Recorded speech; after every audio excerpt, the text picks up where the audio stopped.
everyone, my name is Dan with DHTV, and if you've ever swiped down on your iPhone and wondered how people add all those extra buttons and shortcuts, this video will show you exactly how to customize those quick settings called Control Center on the iPhone. Let's get started. So once again, to access Control Center on newer iPhones, you're going to swipe down from the top right corner. If you have an iPhone that has a home button, you're going to swipe up from the bottom of the screen instead. So now that we know how to access our Control Center, all of these controls here are for you to access those quick settings with very simple, useful buttons. Now, for example, a couple here are the flashlight. When you turn that on, you can see you get a flashlight here and you can control the beam just by swiping up and down. This is a very popular one. The calculator is another one, giving you access to calculations easily and simply.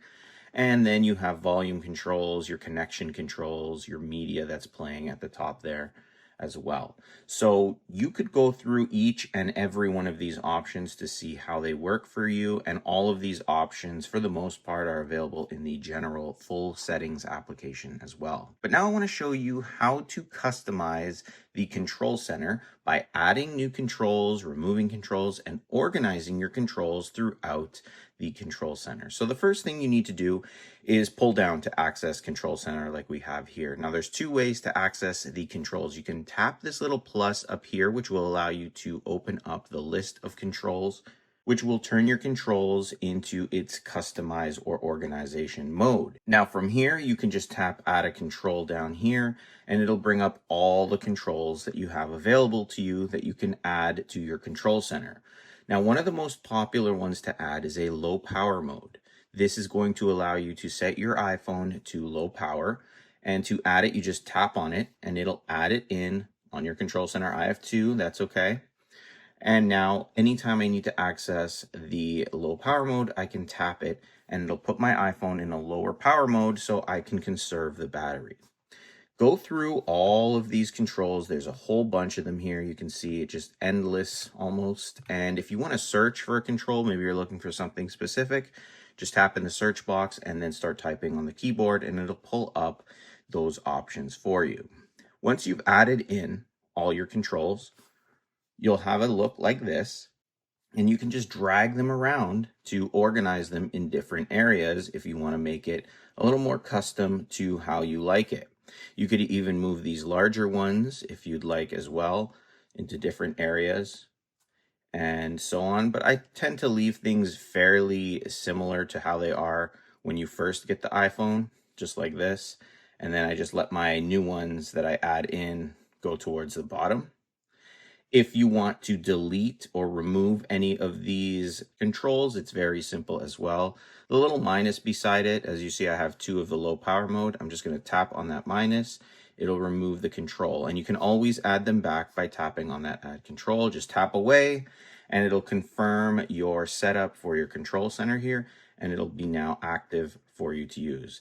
The second way that you can add controls is to just tap and hold in an empty space here. Just hold and it'll bring up that same section there where you can access all of those controls. Now I want to show you how to customize the Control Center settings so you can do a little bit more with those quick settings on your iPhone. So we're going to open the settings application here and we're going to scroll down, and you want to look for the Control Center setting.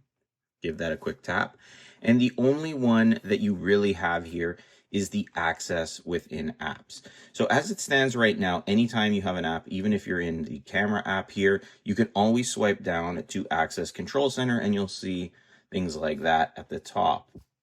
Now, if you don't want to access this, because sometimes you might be playing a video game or something, that an app that has a little bit more intuitiveness to it where you are swiping around, this could get in the way. So by turning this off, now if you open up those applications, whenever you're in an app, you won't be able to access Control Center. It won't bring up those settings. It'll bring up your notification center, unfortunately, but that's another option as well. So I'm going to leave it on for now. And if you ever want to reset your Control Center back to its stock form, so the way it came with the iPhone. So for this, I'll just move some of these out of the way and make it look different than how we had it. So now it's like this. You want it to go back to the way it was when you first bought your iPhone with the same apps that came with it, stock format. Tap reset, It'll prompt you here. This will reset your control center layout to factory defaults. Hit reset. Now when we pull our control center down, back to the original stock format that Apple ships out the iPhone with and the look of the control center. Now let's pull down our quick setting control center menu here, and I want to go over some of the best controls to add, in my opinion, to give you more functionality with your iPhone. So for this, again, we're going to tap and hold. It'll bring up this option, and we're going to tap add a control. Now the first one I showed you earlier is low power mode. Definitely add this in whenever you're in a pinch. You'll be able to turn that on and conserve your battery a little bit more. The other one here that I like is the screen recording. It's actually right here, so we'll tap on that as well. This lets you record your screen. So if you want to record something, maybe to show somebody, you can record your screen, move around, and then stop it. It'll save it to your photos, and you'll have a recording of your screen. Another one I like is the magnifier, and I'll show you how this one works right away. So we add that in, magnifier.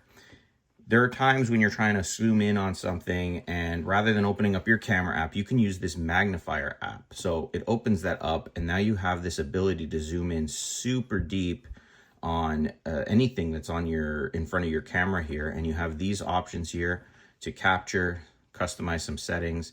This way you can get very close and detailed. You can pinch to zoom. It's just like a magnifying glass, so you can read small text and things like that. But having it in the control center down here just seems to be a lot more useful, and I find myself using it a lot more. The next one is notes, and I know we have a notes app, but I like to use this as like quick notes, and you can see there's one right there called quick notes. So if we tap on that, you get a specific little feature here that lets you hit it, and it'll open up a quick note right away, so you can type it in, so you can remember what it was. You save it, and it saves it to your notes app. Now, if I open up my notes app, instantly it's there at the top, and I was able to add it super quick, rather than having to open up my notes like this, and then tap down here to access it. I just pull the control center, I know it's there, I can make that quick note fast and easy, and then you'll find you're actually using it a lot. Again, then you get more out of your iPhone. We'll go through another one here, and this one is text size. This is a good one right here, so we'll throw that in there. You can see it moved over to another page. I'll explain this in just a second, but I want to show you that you get the ability here now, once you've accessed it, to tap and extend the size. You can see it's at 100% there, but I can go up to 110, and you can see the size is getting larger on the preview there. So if you ever find that text in certain apps or something's not as sized the way you like it, you don't have to go through the full settings app and go through all the settings. You can just magnify it or change the text size right there. So we're at 100 here. I'm going to leave it at that for now. And we'll go over the navigation of the control center, and that's these options right here. So this is the heart. So this is the main page of your control center. If you swipe up, it'll take you to the next page, which if you do have more controls that don't fit on the main page here, you'll be able to access them on the second, the third, and so on pages. One more down here will bring you to your media. So you get a large media player. It looks like an iPod. If you remember iPods from the past, you can control things, add your AirPods if you need to. This is your home connections. So anything you have connected to the home application, Apple's home application, it's basically their smart home app right there. But if you do swipe down, you'll be able to access quick settings and quick options within the control center that'll access your smart home application. So plugs, Christmas lights, things like that. One more down here is all about your connections. You can see the connections here and how they look. And you can then access each one if you need to add a Bluetooth device or connect to Wi-Fi or anything like that. But just to show you a quick tip here, within Control Center, you can always tap and hold, and it'll bring up those similar options as well in some of these larger boxes like this. Even in these boxes here, like the sound and brightness options, which will then give you access to dark mode, night shift, true tone, and the slider to control your brightness. So always press or hold on different apps to see what you can do with them. In general, that's what you can do here. And like I showed you, if you add controls and you don't have enough space, they'll move to another page, but you can always tap and hold on the screen here, and you can move it to those pages just by dragging. It's a little bit tedious, and when you do that, it'll go there, and it'll do its best to kind of organize it or set it up so it fits, and you can put it in an order that is best for you. So that is a beginner's guide to the control center. Hopefully it showed you how to use the control center on your iPhone. And if it did help you out, hit that like button and subscribe to the channel and click the bell notification box so you're notified when I post a new video. That's how YouTube works. If you like my videos on DHTV, check out my channel for more. I have a full playlist of tips, tricks, and tutorials in the video description. So you can click that and continue your learning with the iPhone. These are very expensive phones, so it's beneficial for you to get the most out of them, and learning is the best way. If you found this video helpful or had any questions, let me know in the comments. I try to respond to every comment that comes my way. As always, thanks for watching, and I'll see you in the next one.